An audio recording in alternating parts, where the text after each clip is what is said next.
So welcome to part 2 of our Feastables breakdown. In this one we are going to kind of create something similar to this, where we take a look at the QL exploded view node. I want to talk about how I fractured this chocolate bar, and then also we'll take a look at rendering. So we've got quite a bit to get through, so I'm going to jump right in. And I'm starting with the chocolate bar that we ended last time on. So this is the same scene as part 1 where we ended off. I'll turn off my UVs, and I don't want this. I want this to be flat on the floor.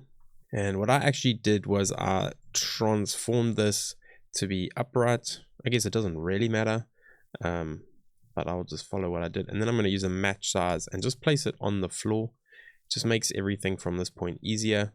So I have the chocolate bar facing up.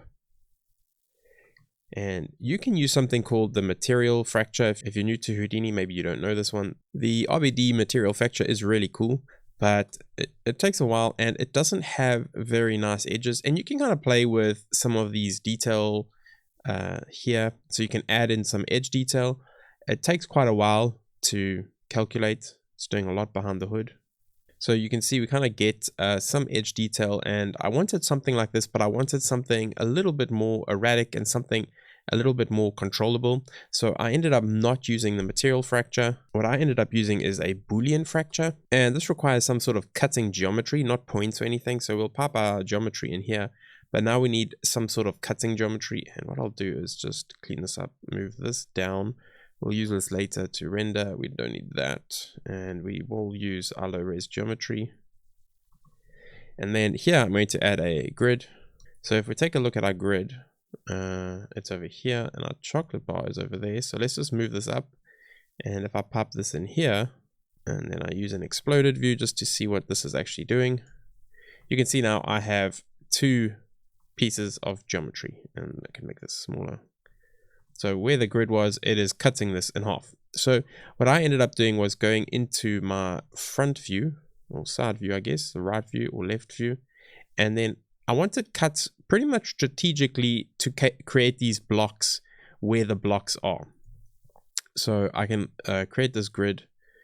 Actually, I'll see that and template my grid. And then I just went ahead and moved these around manually. And I created a few of these just to get this where I wanted it. So what I'll actually do is set it to 0 and then move this up 10-ish. So I have one there. Then I need another one that will be over there. And I could probably copy and transform this actually. Copy, transform, because I know that they're all in the same space.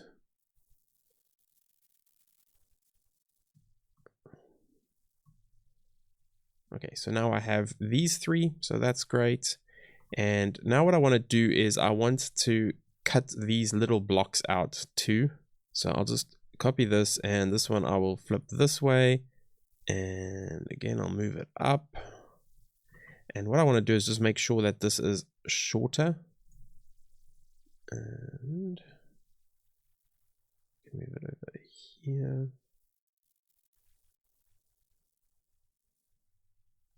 And let's just transform this so it's over there. And then if I duplicate these, I have this now, and I can then transform this.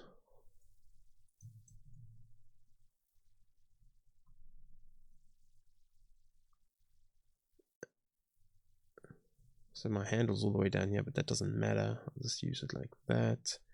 And then I'll do one more and move that down. Okay, so I'm doing a lot of manual moving here, but because I just have to do it once, it takes like less than a minute and it's done. So I can just merge all these together now. So I have my main one and I have these ones. Now we can't actually see anything because these are single-sided, but they are there. So we can merge these and these. So you can kind of see them there. And then let's just pop these into here and take a look at our exploded view. And you can see now we have nearly a perfectly cut out chocolate bar. So we have all the pieces as their own little element, which is kind of nice. So you have these pieces, but you'll notice that everything is pretty flat, and we want to break this up. So we get some nice kind of edge details. When you break a piece of chocolate off, it's not a clean cut thing like this. We didn't cut it with a knife, we snapped it off. And so we can do that with just a bit of noise. So let's give these a little bit more a few more subdivisions. So I'll do 100. I think that should be enough. And here we can use a mountain node. And what I want to do, if we take a look at this again, you'll see what this does. Just by default, I haven't changed any settings in the noise. But you can see now we get some really nice edge detail. And just like that, it starts to feel a lot more organic. Just with these kind of slithers, and when you render this, it looks really nice. What I ended up doing with the noise was just turning up the element size, so the noise itself is quite a lot bigger. So there's not as much detail, but then I also changed this noise, and I tried a whole bunch of different ones, and I ended up using this Whirly Cellular F1. And I'm not sure why I ended up using this one, but I did. And I kind of liked it. It was kind of cool. And you can see what it's doing here. It kind of has these like rounded patterns, and then I just clamped the noise a little bit too. So you can start to see that it breaks it up very differently now. And we can maybe make this a little bit smaller. What I'm going to do is just make these grids a little bit smaller. Not this one, but this side here. I don't need it to be so long. It just gives me a little bit more detail. I could do the same here, slightly smaller. Let's see. So you get slightly nicer noise, and this noise is not quite working for me. Let's just play with some of these values and just see if we can get something a little bit nicer on these edges. And it's feeling a little bit big. I'm just going to change this to standard FBM. Alright, so that's starting to feel nice, and we could probably play with this a little bit more, but in general I wanted something like that. And again, you can play with different noises and just see, they will give you very different looks. And it's kind of fun to play with different ones. You could probably stack them too, but basically whatever this is, it's going to imprint onto the cutting surface. So you get some really nice kind of changing details here. Let's try a different one and see. So that's quite like a very intense one. You can see it really affects it a lot. So I'll just go back to the one that I used, Whirly Cellular F1. So this is what my cutting surface looks like. And then this is what my final chocolate looks like. And that's pretty close to what I had, where you have some flat areas, but some kind of broken areas. And maybe that's too much. We can just pull this back. And obviously this is quite slow, so you can't do it in real time, which is a bit annoying. But this is just part of this kind of look dev process because it takes a little while. You just gonna go with it. And that's broke it. So let's flip these around. Okay, so I'm going to go with that, and when we get to rendering, if we need to change it, you know, it's all live and it's here and we can. So I have my pieces now, and you may want to file cache this because it gets, every time you open the file, it takes a while, so we'll just do that. But we can also just come in here and change it. So I don't want this to be time dependent, and I'll call this Boolean pieces, and I'll just save this to disk. All right, so now we have our geometry, and now we can animate this. Firstly, what I want to do is UV unwrap, but I only want to unwrap these interior cells because I have got UVs on everything else. But if you take a look at the exploded view, there's UVs inside here, but they are not real UVs. They kind of just viewport UVs, if you want to call them that. And so I want to unwrap just this inside group. So the outside group hasn't changed now, but you'll see that the inside group has. So that's before and that's after. So now I have UVs on that inside group, which is great. The other thing I can do now is just drop down an assemble node and create pack fragments. And this will just pack these into fragments. So you can see here, I now have different pieces that are packed. And that's cool. And we can use this QL exploded view. And this is part of the QLib toolkit, which is free. I highly recommend it. It's super cool. It's got some really fun nodes in there. And this one is part of it. But you'll notice here that there's some little pieces here that are kind of on their own, doing their own little thing. And I didn't want those pieces. They messed me around. So what I can use is the labs delete small pieces and just chuck that in at the top there. And you'll see just by default, it gets rid of all those tiny little slithers that I don't want, like these two here. All right, so now we get to the fun part of this, and I'm going to just animate it like it is here, and then I can move it with a transform afterwards. So this envelope is, the way that I understand it, is a multiplier for everything underneath here. So the scale, it looks like it's doing the same thing, but as soon as you add in some jitter and some rotation, the scale just does scale. You can see it goes in, but it doesn't affect these, whereas the envelope affects everything. So I want to animate my envelope, and I don't know how many frames I did. I'm going to just do 50 here. We'll keyframe this. I'll hit shift and hit that so I can do my keyframe, and I want this to kind of explode out and then have a nice soft landing. And so we get, and this is not playing real time, but you get something that explodes outwards and looks pretty good. I really like this node. For this, it's just super, super cool. So you can see just like that, we have a really nice animation. So something else that I want to do now is I want lots of small pieces just to add like some texture and detail to this. And because these pieces are all big and properly fractured, what I'm going to do is just grab my original chocolate over here, and I'll use the material fracture that we spoke about earlier, because this is good for like these types of random things, and it takes a little while. So what I'm going to do is escape out of this and just go to manual, because I know that some of the settings I want to do, I'm going to just put them in and then cook it. So the first thing is the number of scattered points. I'm going to just push this up to 20 because I know that I want a lot of scattered points to make this break into more pieces. I'll enable chipping and I'll enable edge details. And I'll just decrease the noise because I want these to be small pieces. So I want a really small noise into this. I can also decrease the detail size so that it's really detailed. And then the chipping settings I'll leave at default. So now I can go to auto update and just wait for this to cook. All right, so you can see that this did not work. It broke. And that's because this geometry is like way too high res, and I purposely showed you this just because I want to show you that sometimes this happens, and because I just want some random small pieces, they don't actually have to be in the shape of this chocolate bar. And so I can do something different. I can add a box, and what I'll do is I'll pop this into the second input and the box into the first input. And I don't care too much about this, but I do want to scale to fit, and I want to scale my box to be the same. So my box is now the same size as my chocolate bar.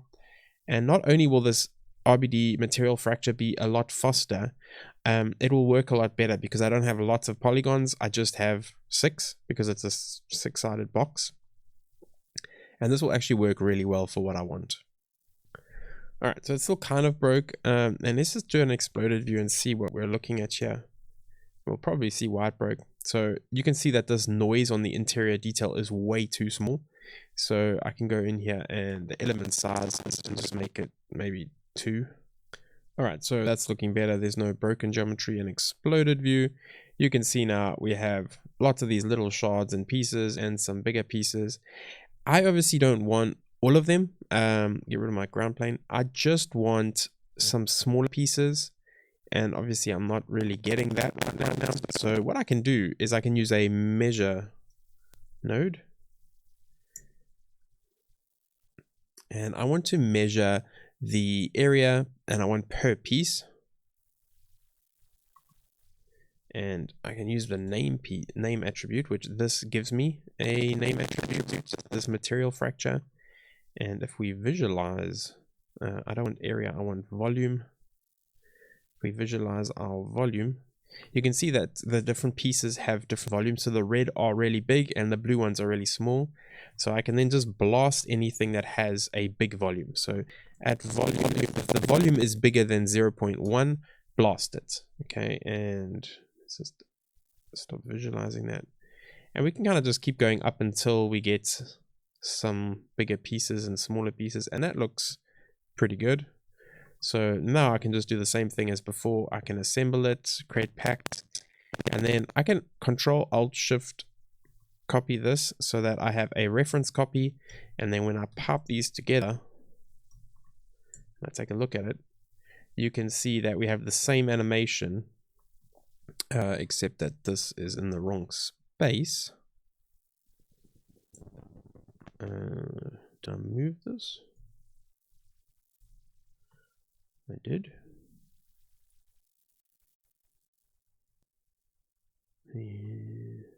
Oh, wait.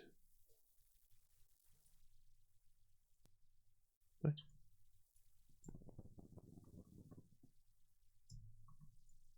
Oh, I see what I did. Okay, so this needs to be match size to min and like this. This is how I did this one. So that's matching. And then this one is needing to be on min 2. No. Like so. There we go. Okay, so now if we rerun this, it'll take a little while to recapture. And then we should be in the right space. So you can see like all these little extra pieces here, but because the first frame, when not really even seeing it, you can kind of just count on this frame here. And this big pieces is a bit too big, so I can go back into this blast, and I know that at 1, maybe 1.5, we can get rid of it. 1, 2. Yeah, that looks good. Let's see. So let's say we're going to use camera 1. What I can do now is just transform, because I know my lighting generally works in camera 1. So because I want to keep everything relatively easy in terms of lighting, I can just move this.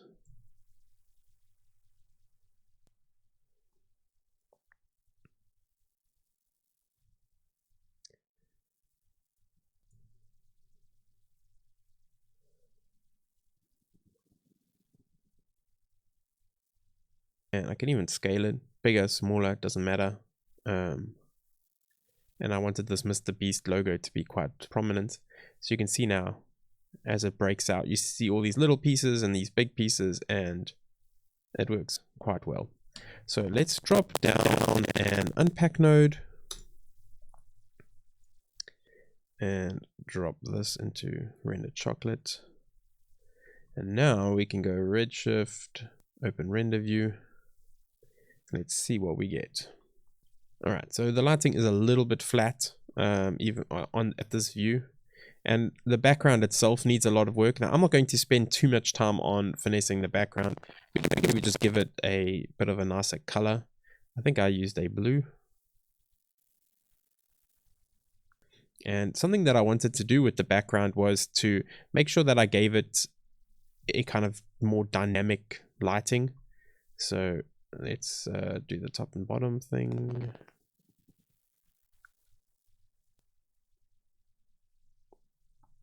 So if I jump out of here, I can grab this light, and I'm going to call this the background light, and let's just push this to the background if I can get it to work. So you can see now we have this kind of cool background light happening. It's probably a little bit big. Yeah, so already that's starting to give a little bit more depth to the overall scene. That's cool.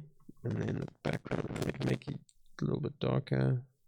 You'll notice how with just changing the background lighting, the rest of the lighting feels like it's changed a lot too. So it no longer feels the same brightly lit chocolate. Now it feels really dull. And so we can kind of come in here and just increase the overall lighting quite a lot to try and kind of try and light the scene a little bit more. And maybe this one needs to come back a little bit, and we can focus this down. Now this background is too close. You can get in all these shadows, and in general I don't like shadows on the background. I want this to be kind of like a fake background. So let's just make it way bigger and move it further back, and then this back lighting needs to go further back, and then it probably needs to be bigger. You can see how small it is on the background now. So let's just increase this background lighting. And I think we're seeing the floor of the background. So if we go into our camera, oh no, we're not. Okay. It's just these lights here are affecting it. So I'll turn these off. Let's adjust this background light to do what we want.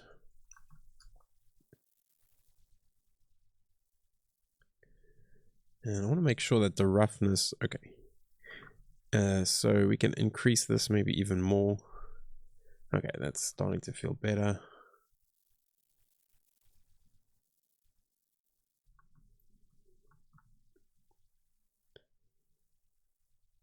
All right, so that's something more closely to what we had before. And then we can add in our key light. And that's looking quite cool. And then finally, just our overall lighting. Okay, so let's say that we're happy with that lighting.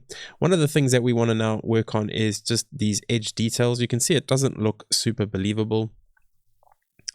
And so what I want to do is I want to split up my geometry so that these small pieces and these big pieces can be rendered separately. So I'll just add a group node on one of these streams and I'll just put it here and I'll just call this main pieces. And then here we can just split the render and just say that I want the we have to bring it out here, so main pieces, and then here we can grab the main pieces. So in our mini viewport here, you can see those are the main pieces, and then these ones will be our render small pieces.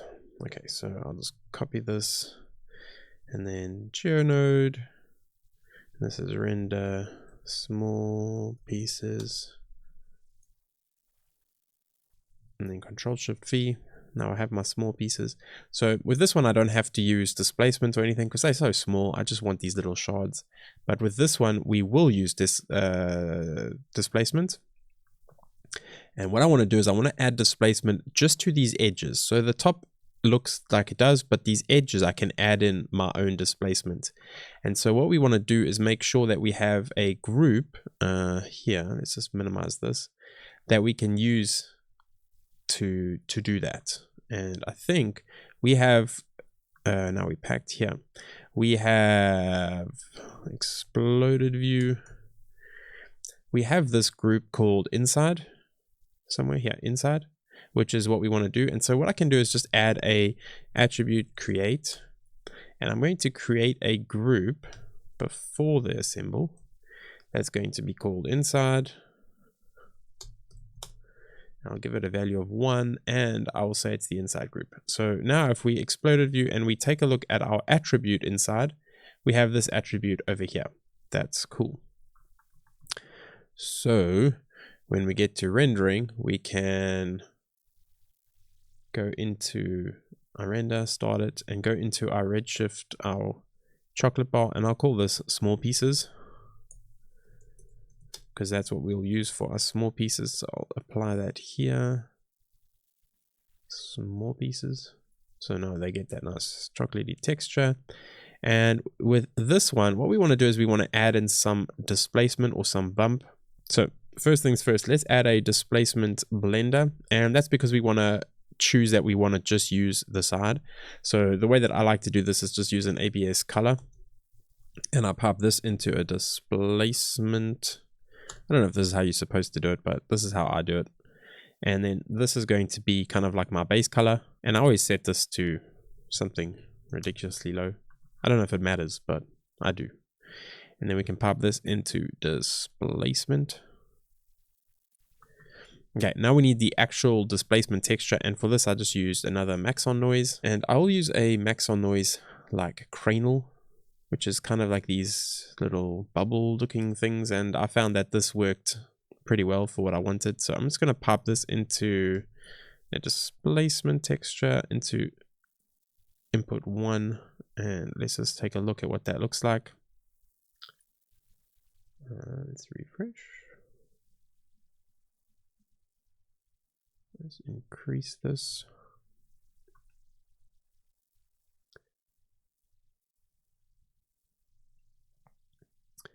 So let's just make it bigger. I just want to see that this is actually working.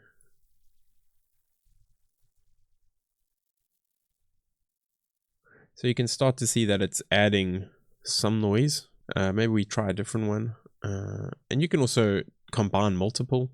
Okay, so Stuple looks a lot nicer, and we can also ramp it. So if we take a look at a ramp, let's just crunch some of these values just a little bit.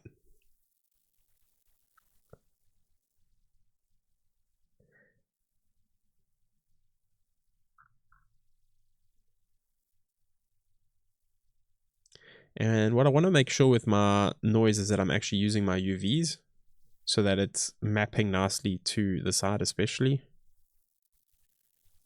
And then I can change the size to match that. All right, so now we get this nice little noise here, and then let's just take a look at the displacement. And you can start to see that this edge here is starting to break up quite nicely. Now the top is obviously totally messed up, and that's where we want to use that RS point attribute. And we called it inside. So we can pipe this now into the blend displacement weight. So now the top is clean and the side is clean. So let's just refresh to get our attribute in. And so now the side is nice and messed up and the top is not. So we can now control this really nicely by playing with this. And this is way too strong. So let's just turn this down. And we can also make it go in a little bit, not a lot, because otherwise it kind of breaks the whole geometry, but it goes in a little bit and out. And we can play with this. And what I think I'll do is I'll just add a color layer, and this way I can just mix multiple. So I'm going to duplicate this and just pipe this into this here, and I can just grab another noise, and let's say I'll multiply. Now it doesn't matter for this, I just end up playing with random stuff. I don't necessarily have anything specific in mind. I just add noises and move sliders, and when something starts to look cool, I use it.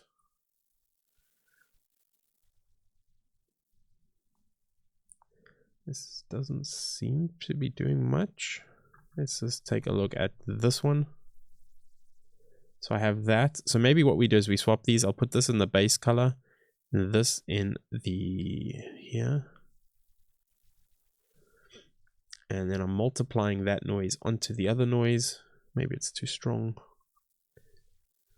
So let's see what that's actually doing to the texture.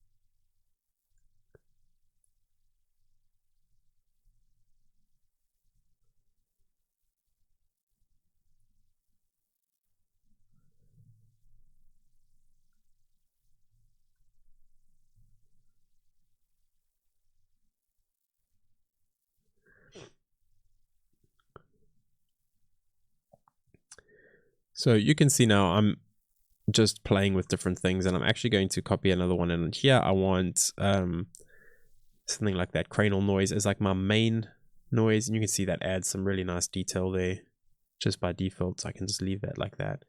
And just like that, you start to get something a little bit more believable on the sides, and it maybe needs a little bit more finessing. And maybe this one we scale up on the X. And you can see, especially on this top piece, if we have no displacement, you can see how kind of smooth this is, even with our noise on the geometry itself. But as soon as you add displacement, if you look here and here, it starts to kind of break it up, and these displacements feel a little bit too small. So maybe we just have to push them up. Have some smaller, some bigger. And let's enable this one. So yeah, you can start to see how that plays in really nicely. So this is the first noise, and that is too big. So this one is these kind of streaks, and we need that one to be stronger.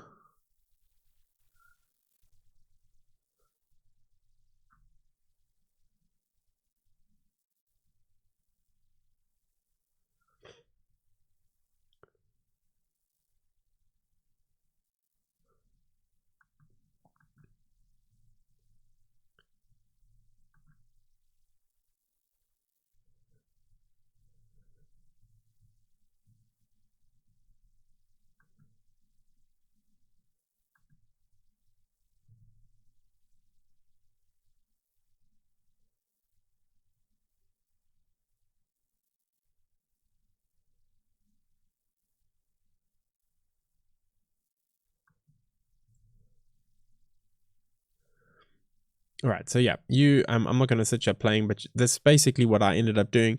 And you can play with all sorts of different settings on the noises. It's just a matter of playing and finding something that you like.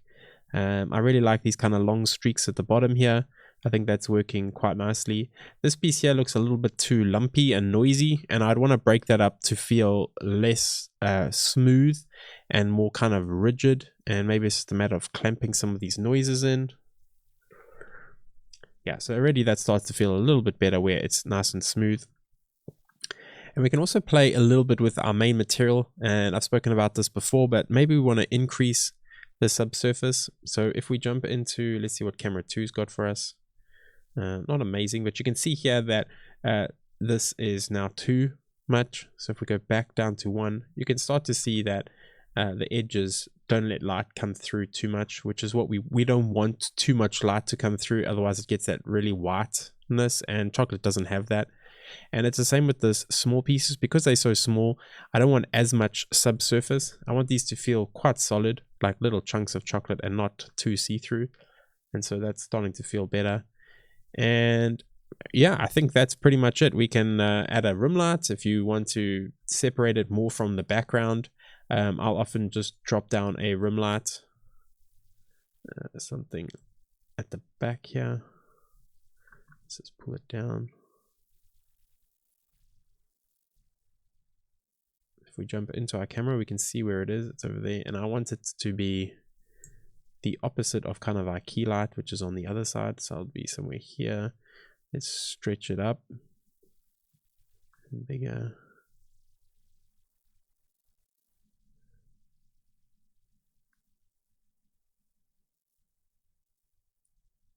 So if we turn off these lights, you can see these kind of like harsh lights that it's giving us. It's pretty good. It can come a little bit closer. And the more up you move it, you kind of get this wraparound, which is quite nice. And let's just turn that down, turn these back on, and now we get this really kind of nice highlight on this side. And then because that's now strong, we need to increase our key light so that our actual key light feels better. And let's move it in a bit and sideways. You can see it's affecting our background, so let's just remove it from the background. So we want everything except for our BG, so that we can move it freely without worrying about what it's doing on our background. So now, yeah, so we get some nice shadows here, bright there, and again this can be really bright and contrasty.